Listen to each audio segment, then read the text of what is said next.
அபரஞ்சி, இது வந்துட்டேப்பா. அப்பா, எவ்வளவு நேரமா தேடுறது? எங்கம்மா போயிட்டு வர்ற? அருவிக்கு. அப்பா கிட்ட பொய் சொல்ற அளவுக்கு நீ பெரிய ஆளாயிட்டில. எல்லாம் எனக்கு தெரியும். உண்மையை சொல்லுமா. அப்பா, நான் ராஜாளிய காதலிக்கிறது தப்பு நினைக்கல. அத நான் மறைக்கவும் இல்ல. உங்ககிட்ட சொல்றதுக்கு எனக்கு எனக்கு வெக்கமா இருக்கு. ஒருவேளை அம்மா இருந்திருந்தா நான் அவங்க கிட்ட சொல்லி அத உங்ககிட்ட சொல்லிருப்பேன்.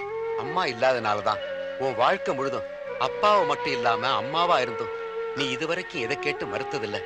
ஆனா இப்ப நான் சொல்றேன், இது வேணாமா. அப்பா, அவர் நல்லவருப்பா. குரங்கு கூட குட்டியில அழகாத்தான் இருக்கும். காதலிக்கிற நேரத்துல கெட்டவன் கூட புத்தனா தெரிவான். நான் உன் காதலுக்கு எதிரி இல்ல, உன் காதலனுக்கு தான். என் மேல வச்சிருக்கிறது உண்மையான அன்புனா அவனை இத்தோட மறந்துடு.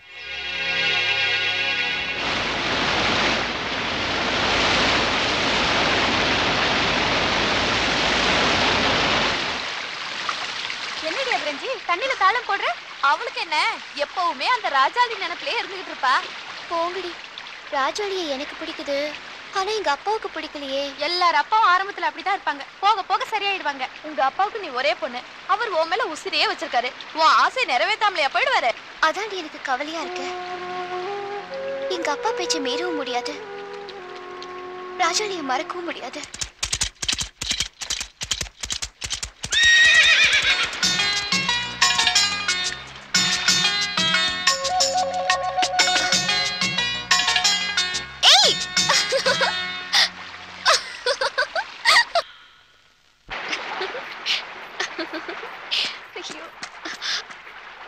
அப்பா, நான் வரும்போது நடிக்கிறது நடிப்பு. நான் இல்லாதப்ப அந்த பண்பை கடைப்பிடிக்கிறதா அப்பாங்கிற ஸ்தானத்துக்கு மரியாதை.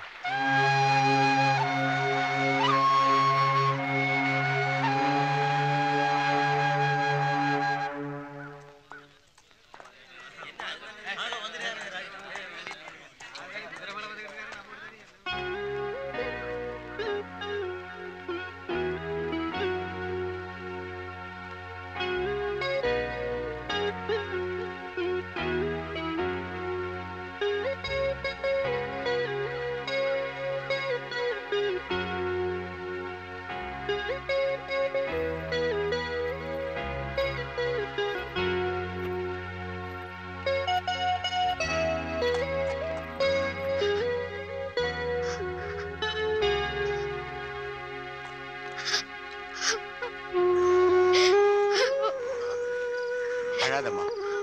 உனக்காக அழறது கூட உனக்கு உரிமை இல்லை. ஏன்னா உன்னோட நேசிப்பு, ஆசை, பாசம் எல்லாம் இந்த தீவு மக்கள் கிட்ட தான் இருக்கணும். உன் கூட இருக்கிறவங்களாம் காட்டு பிராண்டியா இருக்கிறப்போ நீ மட்டும் நல்லபடியா இருக்கிறியே, அது ஏன்னு யோசிச்சு பாத்தியா? ஏன் அவங்களால முடியலன்னு நினைச்சு பாத்தியா? இதுக்கெல்லாம் காரணம் அவனும் அவங்க அப்பனும் தான். இந்த தீவு அழிக்க வந்த கொலகாரனுங்க. இதெல்லாம் தெரிஞ்சிருந்து நீ அவனை காதலிக்கிறியம்மா.